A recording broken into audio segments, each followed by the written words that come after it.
जुनून जुनून जुनून जुनून। इस घर में नील भाटिया कदम नहीं रख सकता। ये घर और ये होटल अब अधिकारी साहब के ताबे में है और मैं यहां से अग्रवाल साहब का क्रियाक्रम पूरा करके ही जाऊंगा। मैं तुझे मार मार के बाहर निकाल दूंगा। तुझ जैसे गुंडे से और क्या उम्मीद की जा सकती है?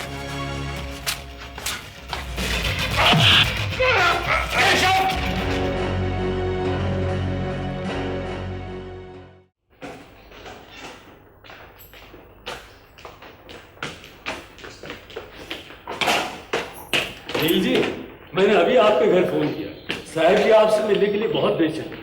उन्हें होश आ गया ना? जी आइए।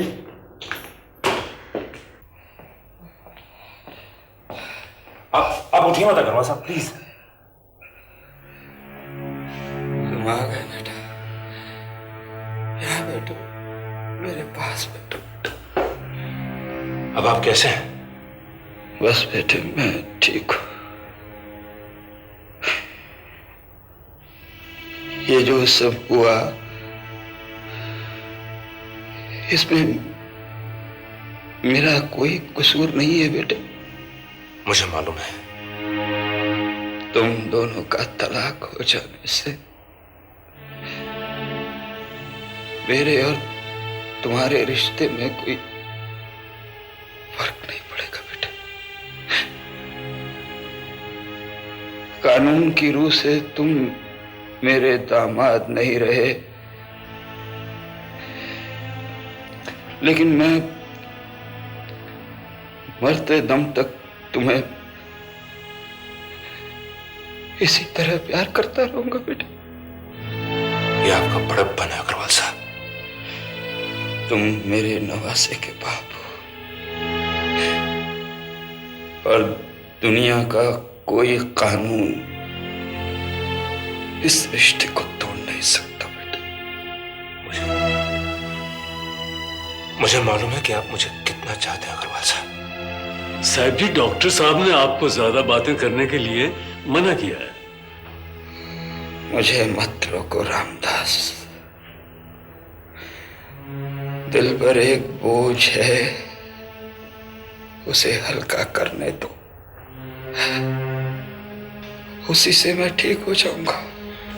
आप पहले ठीक तो हो जाइए, फिर हम आराम से बैठ के बात करेंगे। कल क्या होगा किसे मालूम। मुझे बात करने दो बेटे। मेरी बेटी ने जो तुम्हारे साथ जुल्म किया है उसके लिए मुझे माफ कर दो बेटे। मेरी तकदीर ही ऐसी थी,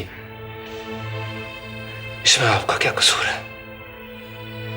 इस सारे अंधकार में अभी भी रोशनी की एक किरण बाकी है बेटे, और वो है तुम्हारा बेटा।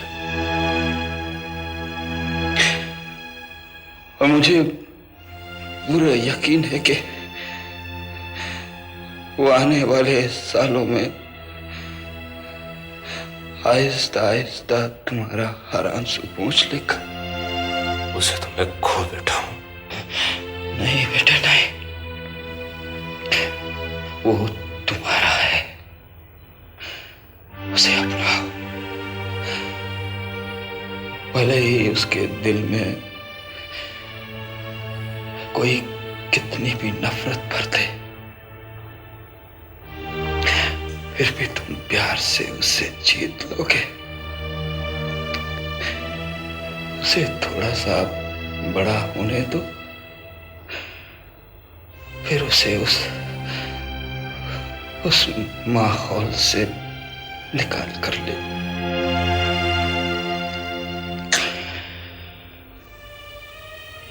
नहीं तो वो पागल लड़की उसकी जिंदगी भी खराब कर देगी बेटे। ऐसा न कहिए, वही तो मेरी जिंदगी है, मेरा सब कुछ। इसीलिए तो कहता हूं बेटे के उसका दिल जीत लो, अपने प्यार, अपनी ईमानदारी से उसे जीत लो। पता तुम्हारी ही होगी बेटा।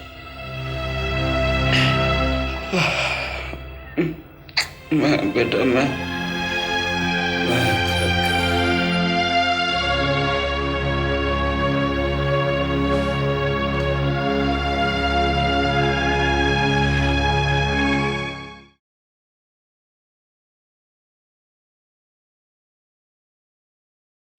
तुम्हें किसी भी सूरत में उस अस्पताल से उठकर यहां नहीं आना चाहिए था। वो मेरा मुंह तक नहीं देखना चाहते थे, मैं फिर भी वहां बैठी अपने आप को तमाशा बनाती। ये ठीक कहती है। इसको वहां बैठकर खामखा लोगों के मजाक का शिकार नहीं बनना चाहिए था। अग्रवाल साहब को होश आ गया है, वो ठीक हो रहे हैं। उनका दिल जीतना हमारे लिए बहुत जरूरी है। इतनी सी बात आप दोनों क्यों नहीं समझ पाते? जीतेंगे, उनका दिल भी जीतेंगे। उन्हें पहले ठीक तो होने दो। आप लोग क्या समझते हैं कि मैं इतनी पत्थर हूं कि उनकी हालत देखकर भी वहां उनके पास नहीं बैठती? लेकिन उन्होंने उस रामदास से कहकर मुझे कमरे से बाहर निकलवा दिया। It was disgusting। देखो, इस वक्त वो परेशान है, कुछ भी कह सकते हैं, लेकिन इसका मतलब ये तो नहीं कि वो तुम्हारे पिता नहीं है। बस 2-1 दिन में समझ जाएंगे तो सबसे पहले तुम्हें ही बुलाएंगे, देख लेना। मैंने आपको इसलिए बुलाया है अधिकारी साहब, मुझे आपके और नील के अलावा किसी और पर भरोसा नहीं। क्योंकि नील इस सारे झमेले में एक पार्टी है,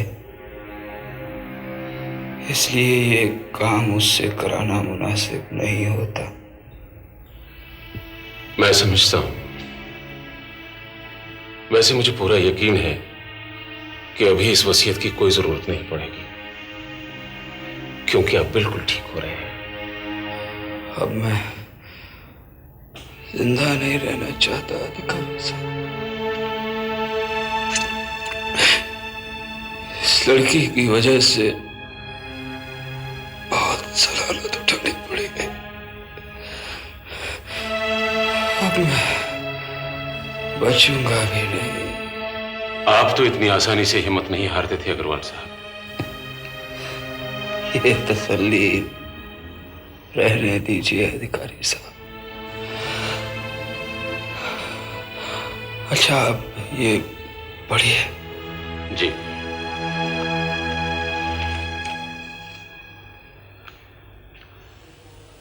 मैं भीष्म अग्रवाल वल्द सोहनलाल अग्रवाल अपने पूरे होशो हवास में वसीयत करता हूं कि मेरे मरने के बाद मेरी सारी जायदाद का वाहिद वारिस मेरा नवासा मन्नू भाटिया वल्द नील भाटिया होगा। उसकी सारी जायदाद की देखभाल मेरे सॉलिसिटर अधिकारी एंड अधिकारी तब तक करेंगे जब तक वो यानी मन्नू भाटिया 18 साल की उम्र का नहीं हो जाएगा। उस वक्त तक मेरी सारी जायदाद से जो आमदनी होगी वो मेरी बेटी मिनी अग्रवाल को मेरे नवासे की परवरिश और मेरी जायदाद की देखरेख के लिए दी जाएगी। लेकिन अगर किसी वक्त ये पता लगेगा कि मेरी बेटी मिनी अग्रवाल इस रकम को किसी जाती मसरूफियात के लिए खर्च कर रही है, तो मेरे सॉलिसिटर अधिकारी एंड अधिकारी को यह हक होगा कि वो ये रकम उसे देना बंद कर दे और वो ये काम खुद संभाल ले। मैं अपनी बेटी के लिए 30,000 रुपए माहवार उसके जाती अखराजात के लिए मुकर्रर कर रहा हूं। मैं ये वसीयत अपने डॉक्टर मनोहर मोटवानी और अपनी नर्स मिस डिसोजा की मौजूदगी में कर रहा हूं। इसके अलावा मैं वसीयत करता हूं कि मेरी मौत के बाद मेरे जाती वफादार नौकर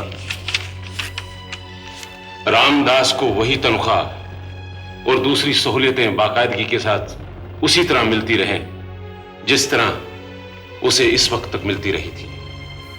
ये सहूलियतें और तनख्वाह उसे काम से अलग किए जाने की सूरत में भी उसकी आखिरी सांस तक उसे दी जाएगी। दस्तखत भीष्म अग्रवाल वल्द लाला सोहनलाल अग्रवाल।